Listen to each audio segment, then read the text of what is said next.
La Sony ZV-10 ha sido una de las cámaras icónicas para muchos creadores, desde su lanzamiento en el año 2021 y hasta la fecha fue sin duda la cámara favorita por muchos.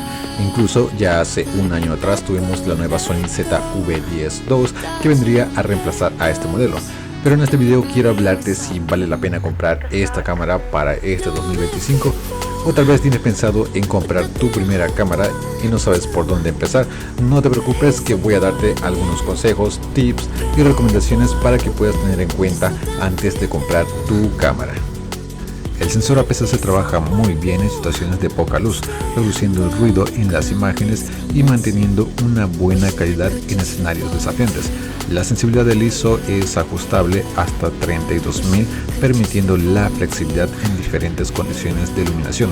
Creo que la gran ventaja de esto, y a pesar que no es una cámara de los últimos modelos, es que el simple hecho de tener la compatibilidad de lentes intercambiables ya lo hace por sí sola una cámara con muchas más posibilidades, como desenfocar el fondo, ideal para retratos y videos estilo vlogs, donde se desea resaltar al sujeto. Actualmente el lente que estoy utilizando con la Sony ZV-10 es un 16-55mm con una apertura de 2.8, un lente bastante luminoso con dos anillos de enfoque, un switch para cambiar de modo manual o automático y un botón personalizable. De hecho voy a colocar algunas fotos tomadas de día y de noche para que puedas notar la diferencia entre este lente y el lente kit.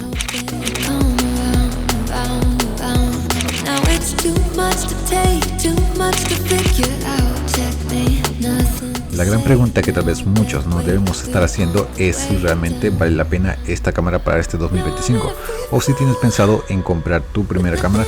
Estos son algunos puntos a favor. La calidad de imagen es sin duda excepcional con un sensor de apenas 24.2 megapíxeles. Ofrece imágenes y videos de alta calidad. En cuanto a la capacidad de video, puede grabar a 4K a 30 fotogramas, proporcionando videos nítidos y detallados. También nos ofrece opciones de cámara lenta a 1080p y perfiles de color avanzados para edición. El sistema de enfoque es automático y Sony es el líder en la industria con el seguimiento de ojos en tiempo real, tanto para personas como para animales, lo que es perfecto para vlogs y grabaciones en movimiento. Y por último, su montura te permite usar una amplia gama de lentes desde opciones económicas hasta lentes más premium, lo que aumenta aún más su versatilidad. Algunos puntos a considerar es que no posee estabilización interna. Esto puede ser un inconveniente para grabaciones en movimiento sin un gimbal.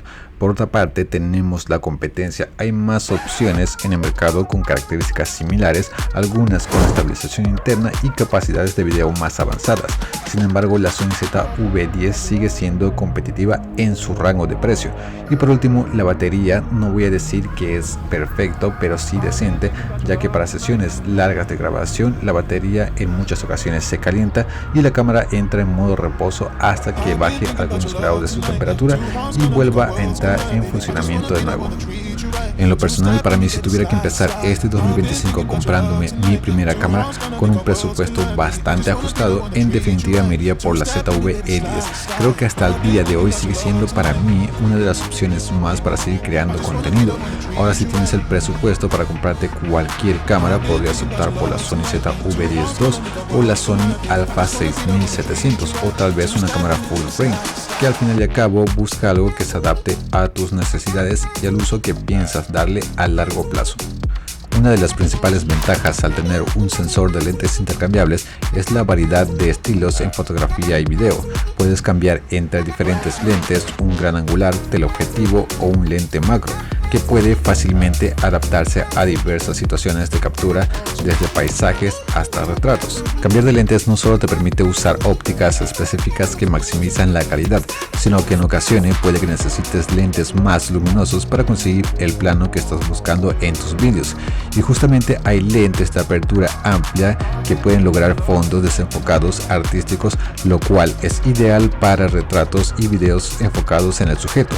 Creo que este es un punto muy importante, y es que tener varios lentes tal vez no sea la mejor opción, porque primero no son baratos y segundo es crucial que tengas en cuenta un lente que pueda adaptarse a diferentes condiciones, y mucho más si tienes un presupuesto ajustado.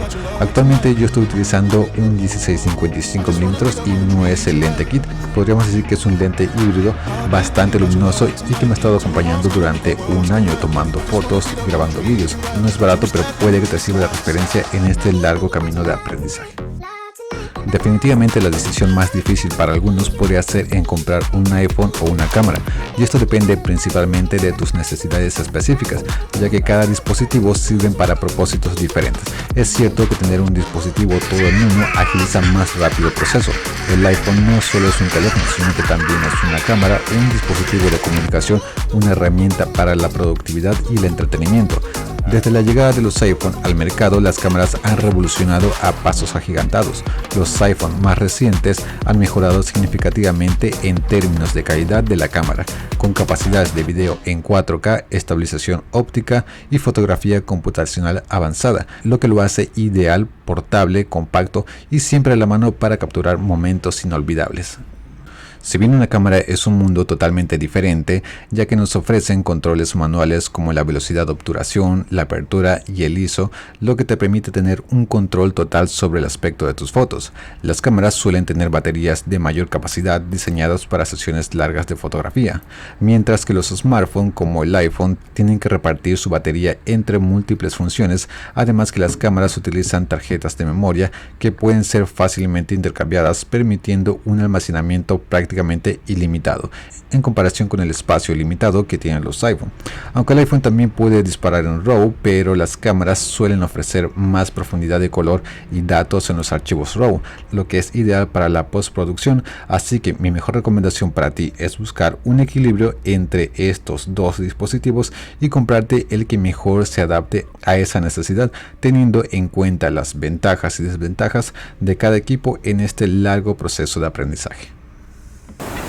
Bueno, espero que este video te haya gustado, y si es así te invito a regalarme un me gusta, suscribirte al canal que es totalmente gratis. Mi nombre es Eric y conmigo nos estaremos viendo en un próximo video. Adiós.